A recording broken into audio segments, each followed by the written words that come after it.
Well, the results of last night were absolutely delicious. I don't know what could have, caused possibly more chaos. I guess maybe Klobuchar coming in first could have stirred things up even more and having, Sanders in second or something like that. But I know, I think, actually, I shouldn't say that.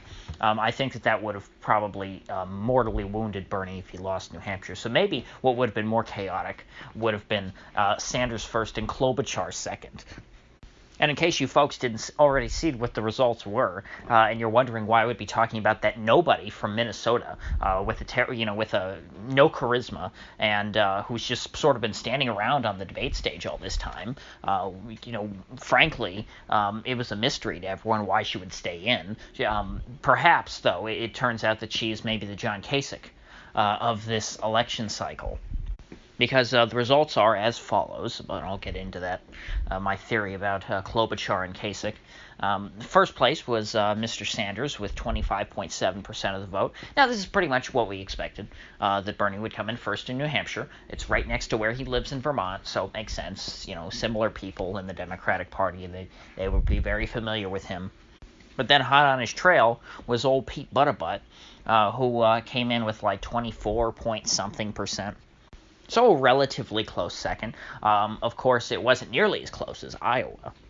And after last night, something that I noticed about the Bernie people, not to be jumping around too much, but what I said after the Iowa caucuses was that because Bernie, was smart enough after the 2016 election cycle to lobby the Democratic Party to report the popular vote during the Iowa caucus and not just the final results, even though old Pete Buttigieg technically won the Iowa caucus by like 3 county delegates, even though Bernie and Buttigieg walked away from there with the same amount of state delegates, I believe.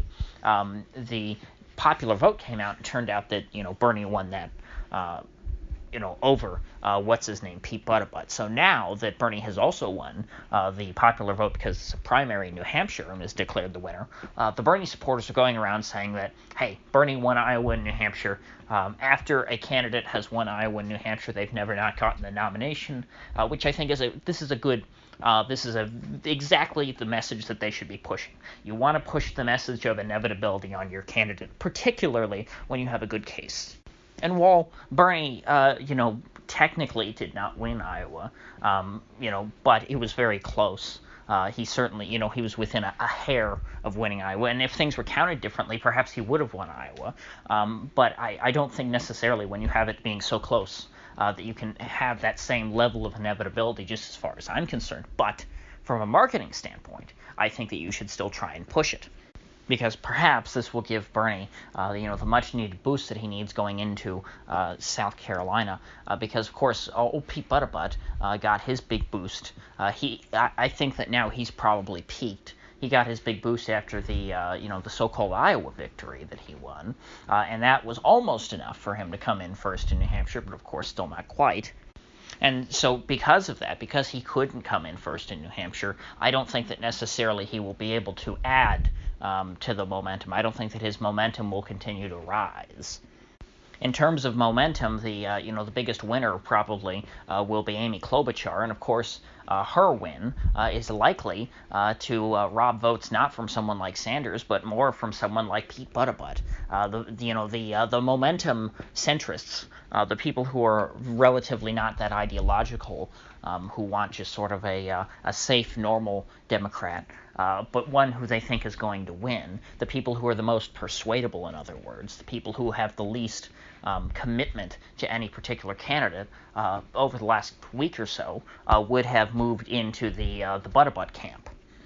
But now that it looks like Klobuchar also has momentum, I would think that this demographic, or perhaps demographic's the wrong word, but this block of sort of low information, not too deep of thinkers, type voters would go split between Buttigieg and Klobuchar, which really is great news for Bernie Sanders, because the more viable moderate candidates you have, that allows him to divide and conquer. Now, of course, Elizabeth Warren, after her 4th place finish here, and I believe 4th place in Iowa, is looking completely totally unviable. So perhaps for Bernie, this is a good thing, because the Warren folks largely will break for Bernie when they abandon her, because it looks like, she doesn't have a shot at this point.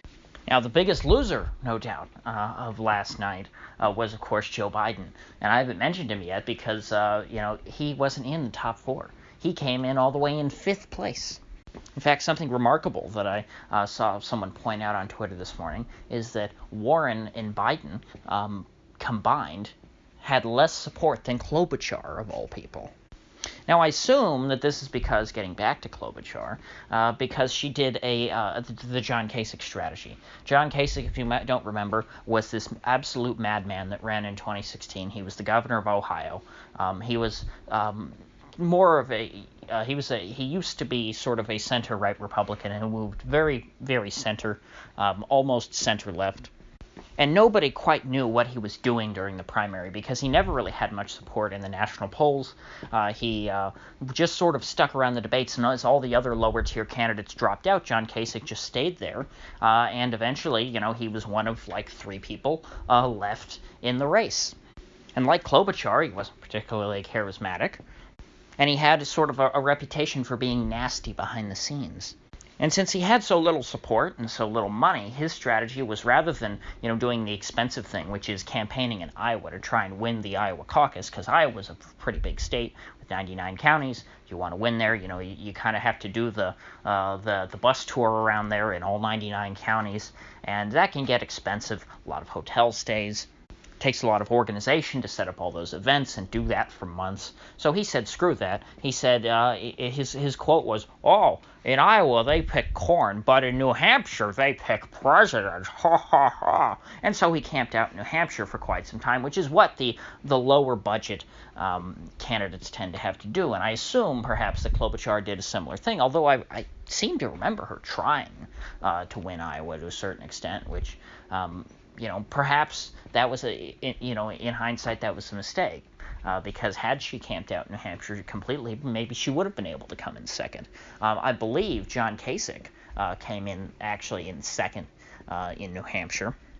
But of course, after that, he had absolutely, he wasn't able to maintain that momentum. It was purely a one-off thing, and then of course he after that only won his home state. So Klobuchar might be, I think, a very similar case to Kasich.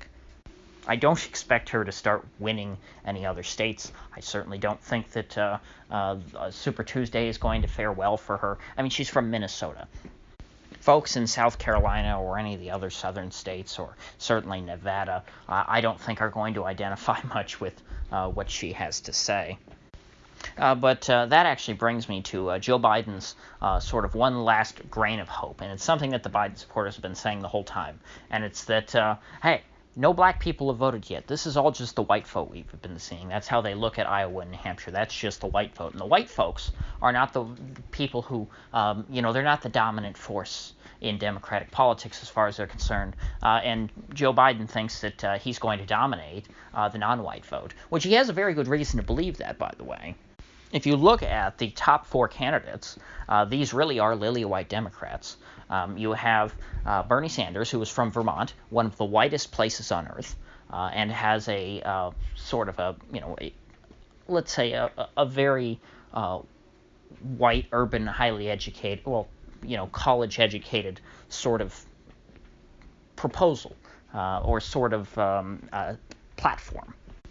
And, you can say, oh, well, this is, that's racist to say that black people don't want, free college or whatever. But, the fact of the matter is that generally speaking, the folks who, go to college and have a lot of student loan debt and who got these dumb degrees like art history that won't do them any good and won't get them a good job and make it hard for them to pay off their loans, they tend to be white folks. And a lot of this other stuff that Bernie talks about, it tends to appeal to white folks. I'm not saying that's the problem. The Democrats think that's the problem.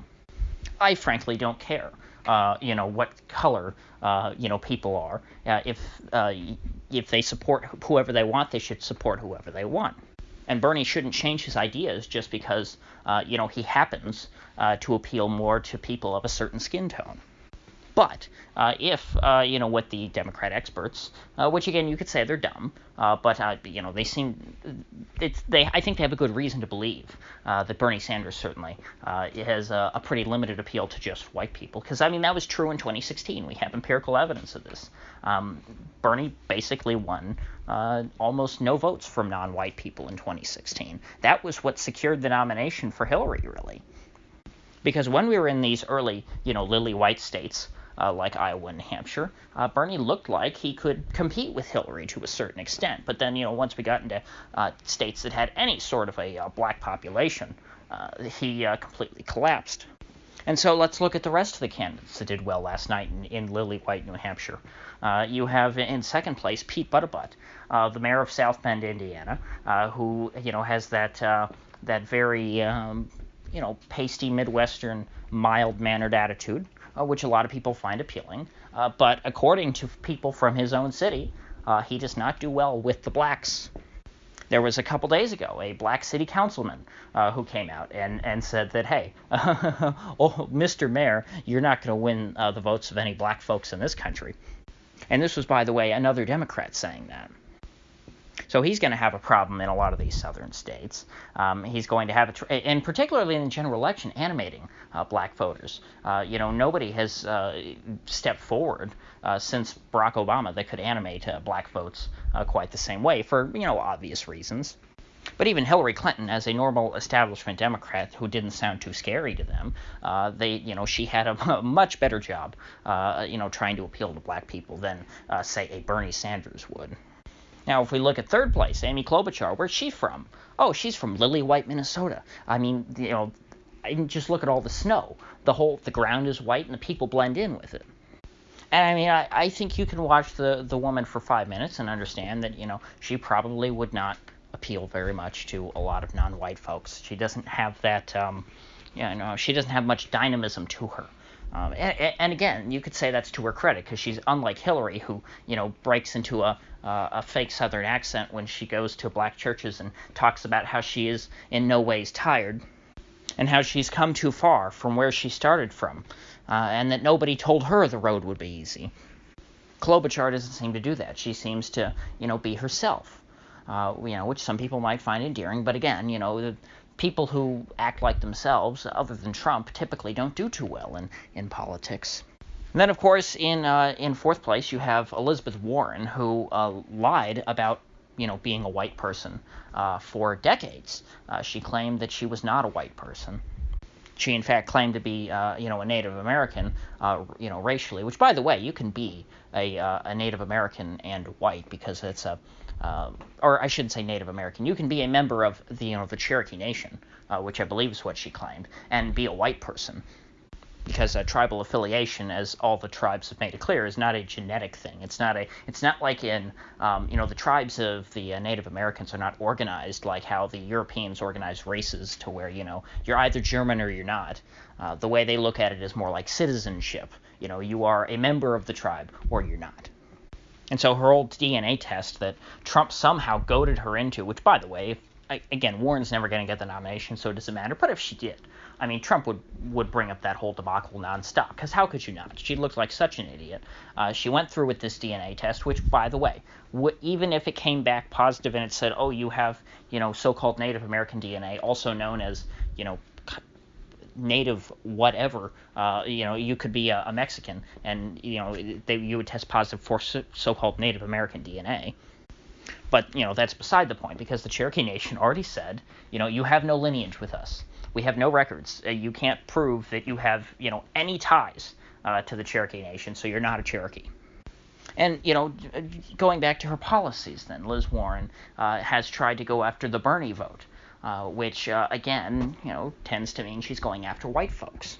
So Joe Biden's campaign looks at this as, hey, I'm the only one who has any appeal at all to non-white people, so if I just wait for states to where, you don't have so many white people, well, then it'll become clear that I'm the winner. So, like, he's betting on, South Carolina, for example, Nevada to a lesser extent, because, of course, those are, those would be Hispanics in Nevada, which are a little closer to white people.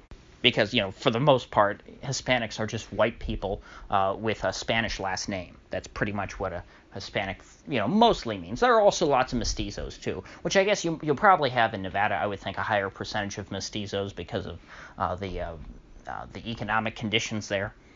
But then, of course, let's say that this works out and that Joe Biden is able to reinvigorate his campaign in South Carolina and Nevada by, at least doing better than he has, even if he doesn't win. That should give him some momentum going into Super Tuesday, which, of course, would have a lot of those states that also would have, higher percentages of non-white people. But that's when, of course, Michael Bloomberg jumps into the race because he's been pushing hard in all these Super Tuesday states. So it'll be very interesting if maybe, Joe Biden's just finally able to start getting his campaign off the ground and pick up steam, and then Michael Bloomberg just comes in and completely demolishes him. All of these scenarios to me look like the centrist lane, so-called, is going to continue to be more and more divided, and that you have all these people fighting over, to be the anti-Bernie, in a very similar fashion to what we saw in 2016, where all the Republicans were cannibalizing each other, over the right to be the anti-Trump. And then finally, it got to the point where it was just Ted Cruz in the race,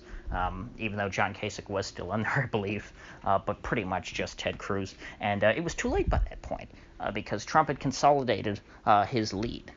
And so Bernie now has the opportunity to do the very same thing. He's following a very Trumpian path at this point. So I'm keenly interested in where this all goes. If you gain anything of value out of this video, I'd appreciate you clicking that like button and sharing this video. And if you haven't already, please do subscribe, because I do upload every day and I'd hate to have you miss one. So I'll see you folks back here tomorrow.